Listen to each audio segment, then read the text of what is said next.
to video number 8 about your gateway to exporting to Japan. And today we're talking about logistics, shipping, and delivery. First of all, up in the checklist is to determine your HS or harmonized system code. For that, you are, my apologies, hasn't showed up. We go to the US Census link and we'll determine, as an example, let's say you have a pencil that you want to sell in Japan. Then you describe your product here. Let's use pencil and then classify the pencil. It will look up and ask you to tell us or tell a bit more about the kind of pencil. So we'll select here propelling or sliding pencil and should already get a Schedule B of Schedule B number of the harmonized system code, and we assume it's a pencil, propelling or sliding pencil with mechanical action for extending and retracting. So let's say a sliding pencil. We have one like here. So we have the HS code right here, and the HS code is important to determine customs, shipping, insurance, and shipping in general. So it will be helpful if you have the HS code for your specific products. So this is the way that you can look it up. Now, next up is which trade agreements are applicable. Now, there is a trade agreement, free trade agreement between the US and Japan, but it's mostly, you can see that here, US-Japan trade agreement and digital trade agreement. It is related to mostly agricultural products, very few industrial products, and there is also a digital trade agreement for digital products. I encourage you to look further into this and look for your product category to see if it does apply. Next, we would have to look into what you should use as Inco Terms. Usually, if you export to the Japanese market and X works, Inco Term is the best bet. It's the lowest risk on your end, and the importer or distributor will take care of the rest. But it, of course, depends on the negotiation terms or on the agreed terms with your business partner in Japan. Or if you go full in and sell to Japan directly, of course, you will have to select a more riskier or Inco Terms that where you take care of the delivery to your end customer. Then here's a tool that you can use to calculate tariff or import fees. Here the HS code will come handy that we had before. And let's see if we can, oh, no, we copied this one.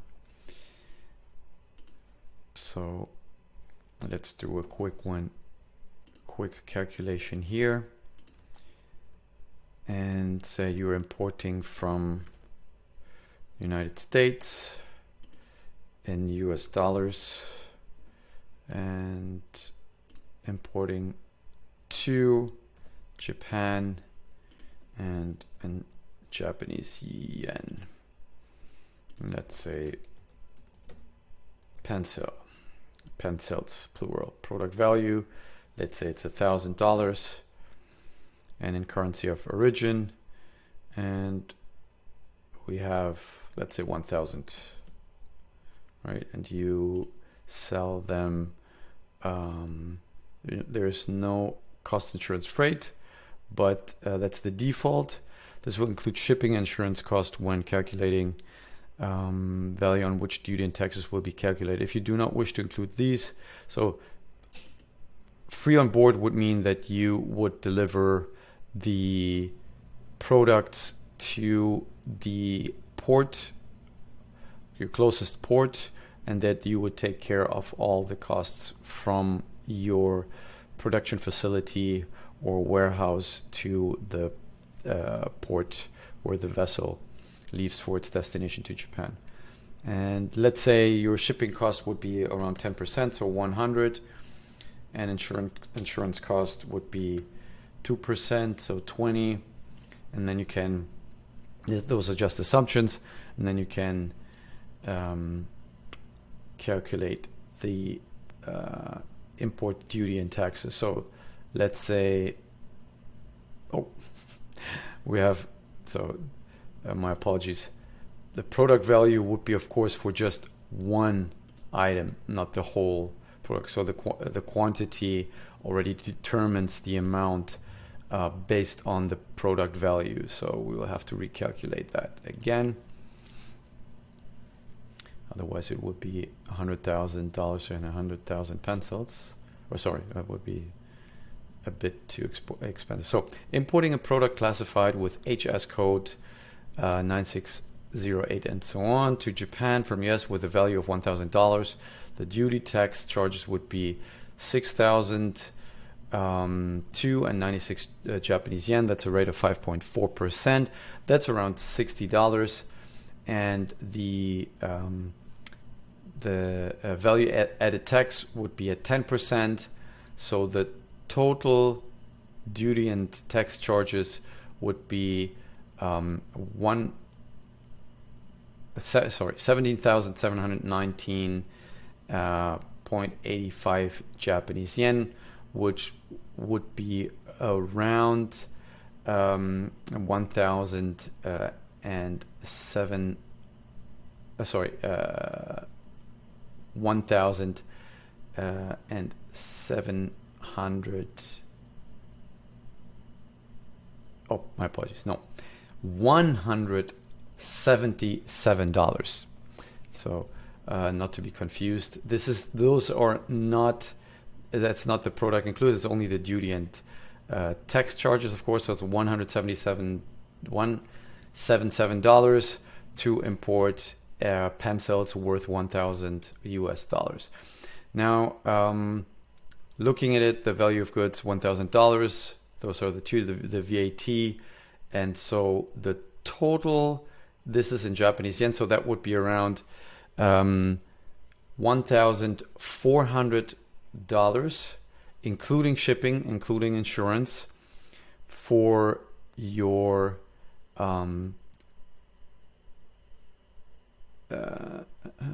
delivery to Japan or import to Japan. Now, this is calculated on a US dollars to Japanese yen rate of 111 yen per Japanese dollar. 111 yen per US dollar. So the total would be in US dollars would be slightly less. So it would be around 1,200 to 1,300 US dollars, respectively. Okay, so this just to give you an indication on how to calculate your duties and taxes. Now we'll move on to finding a good logistics partner. And there is, for e-commerce, there's a good tool called easyship.com, which uses the all the different shipment options.